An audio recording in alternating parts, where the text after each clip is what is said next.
Welcome once again to another alien-blasting, vehicle-jacking episode of What Happened, the show that regularly reaches back into the realm of hallowed antiquity and pulls out the stuff that had a rough time getting there. This week's episode is squarely targeted on a 1998 release that some of you might not even remember. It was a pretty good year for video games after all, but those of you that do are probably nodding wistfully right now. Body Harvest may seem like your average N64 action title, weird name, massive insect overlord, dude in awkward orange armor, etc. But the story behind its creation is what's really extraordinary. It's one that left endless ripples in the well of eternity, ripples that are still felt across the universe to this day, or just the video game industry. It's a tale of lofty ambitions, globe-spanning voyages, ignoring leadership decisions, and very near cancellations. So put on your dorky helmet and hop into the nearest vehicle, because it's time to find out what happened to Body Harvest.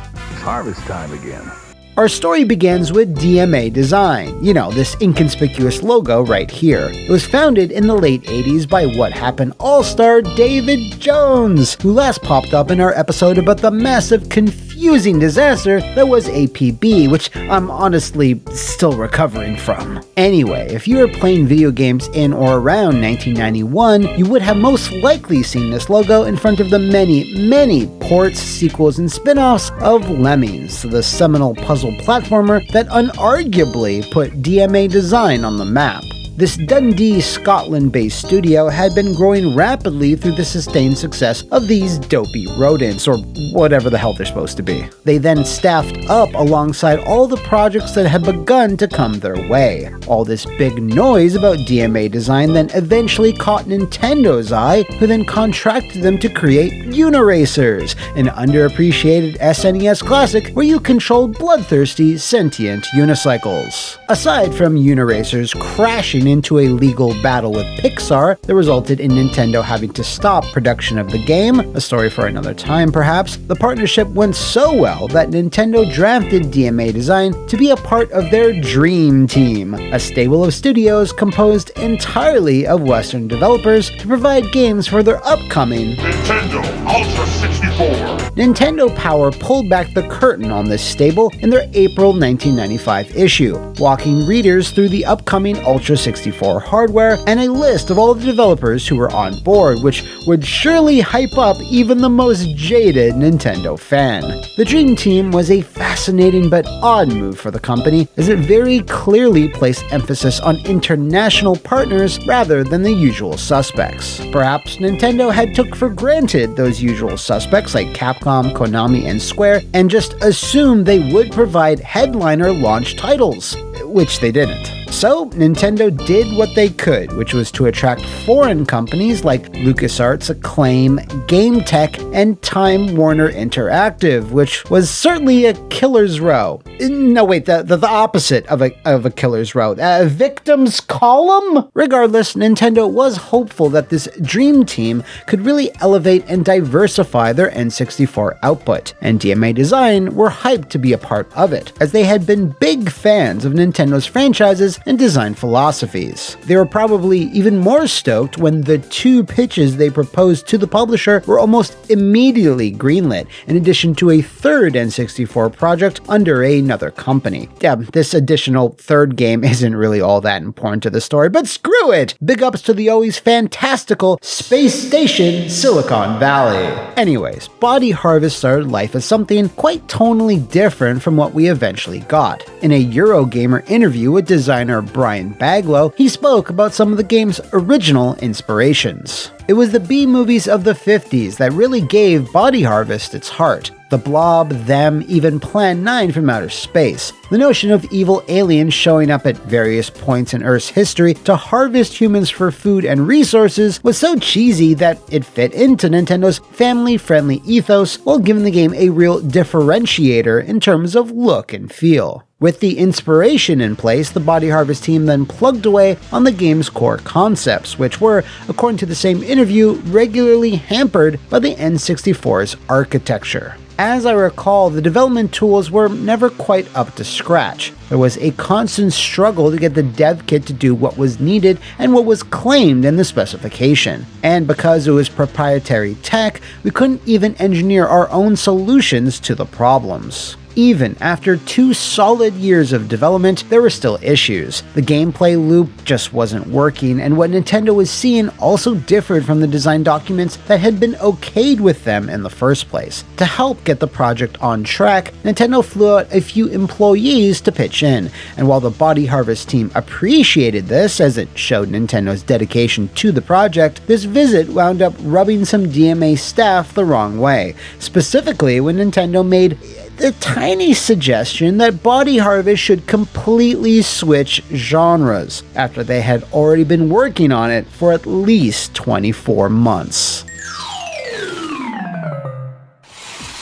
Nintendo strongly felt that the premise of a lone warrior fighting against an alien invasion would work better as an RPG, which was a genre that the N64 was kinda always lacking. As you'd expect, this suggestion ruffled some feathers. In volume 121 of Edge magazine, the Girl issue, another designer by the name of Richard Ralph shared his perspective on the visit. Nintendo's input was greatly appreciated, but provided massive headaches for us. Its focus for the game was very different from the original concept. We had problems with their reasoning initially, but after sitting down discussing the possibilities, we came on board.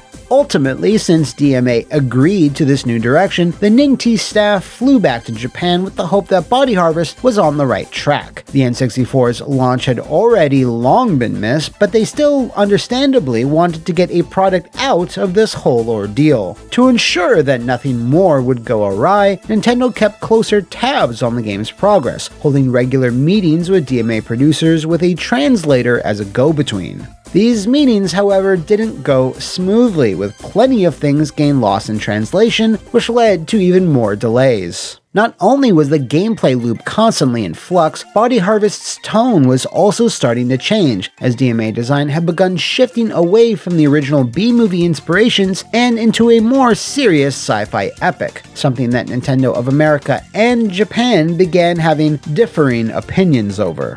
DMA Design staffer Steve Hammond wrote a column on Body Harvest back in 2012 for the Scottish Game Network, where he explained the issue.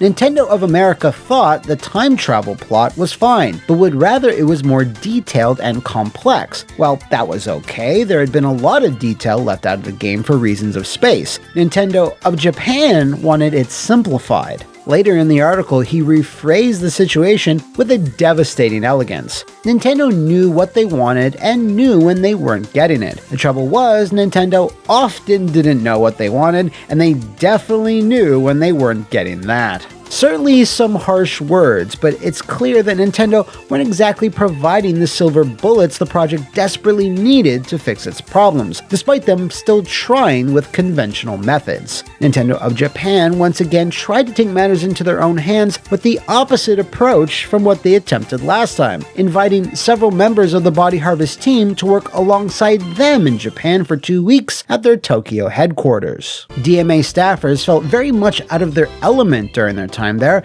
and were shell-shocked by the reveal that Nintendo's HQ wasn't filled with question blocks and rainbow roads, but a drab series of cubicles. Nonetheless, they were at least inspired by what they saw, which was specifically the methods of the team that was working on Star Fox 64. Producer/programmer John White explained, "We got to see their whole design approach and it just amazed us. They had a large room with post-it notes covering practically every inch of wall space." Once the 2 weeks were up, the team then flew back to Scotland, but they had an unwelcome surprise waiting for them. While they were in Japan, a decision had been made by the higher-ups. Their other Nintendo-contracted game, publicly known as Climber but internally as Zenith, was being cancelled, apparently done purely to staff up Body Harvest and get it where it needed to be. Zenith was described as a wacky racing game where players raced humanoid characters up vertical tracks via 3D platforming and the usage of various power-ups, and many on the team were quite proud of how it was coming along.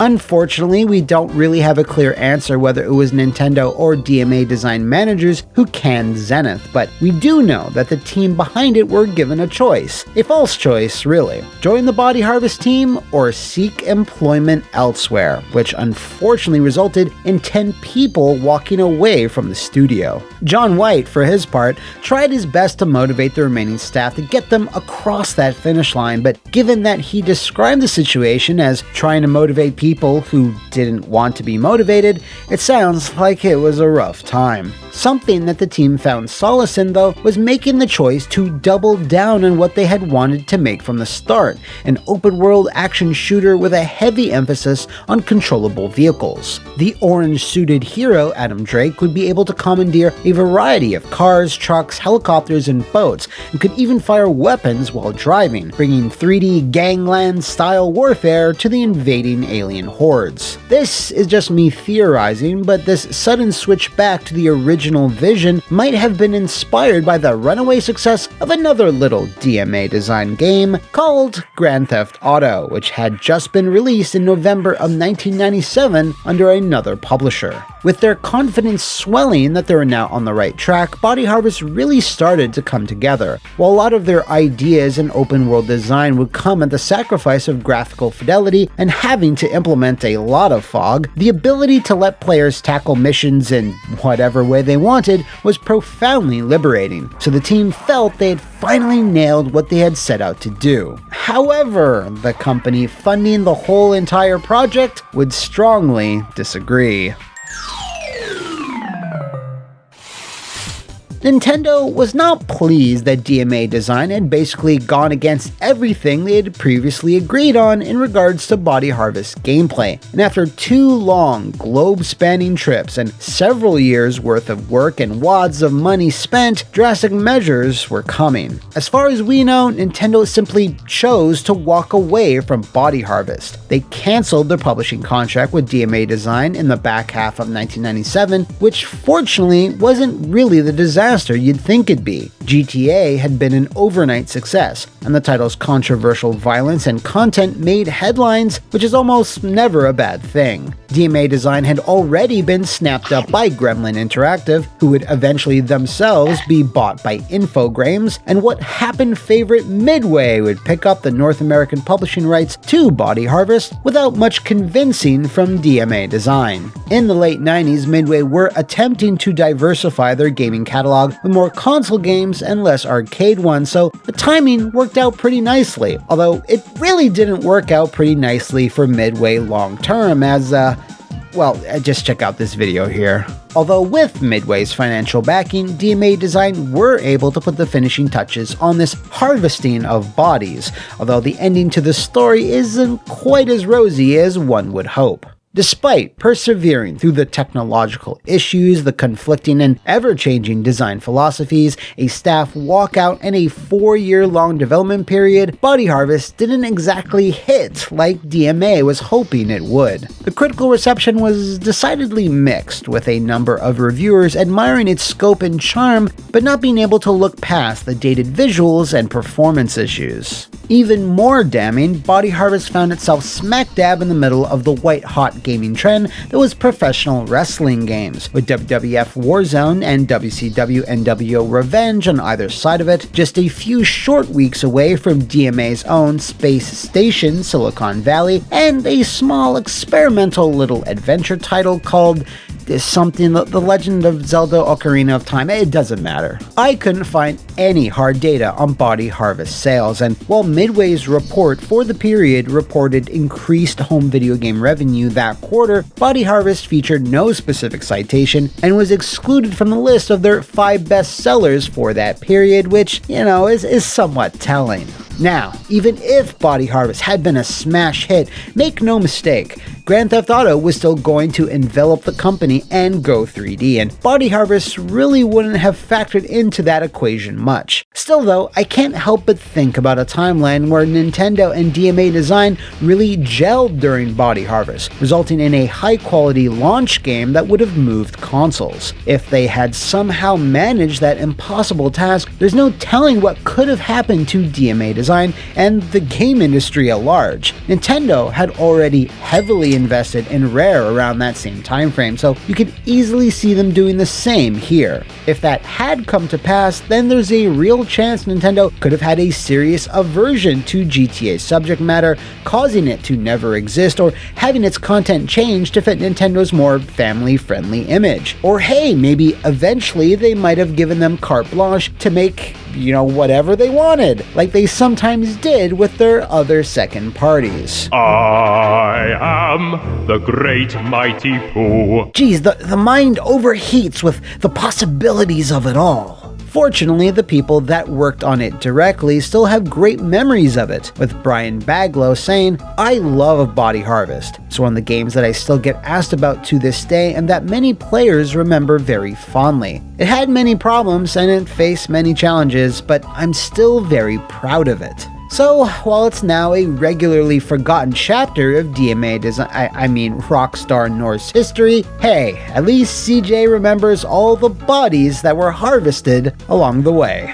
If you know of any other intergalactic gaming incidents, do let me know in the comments below, or take a truck or boat or a helicopter or whatever over to my Twitter. See you next time, and thanks for watching! What about now? It's time to rock with the biggity buck Bumble. What about now? It's time to rock with the biggity buck Bumble. Bum to the bump to the bump to the bass. Bum to the bump to the bumble. Bum to the bump to the bump to the bass. Bum to the bump to the bumble.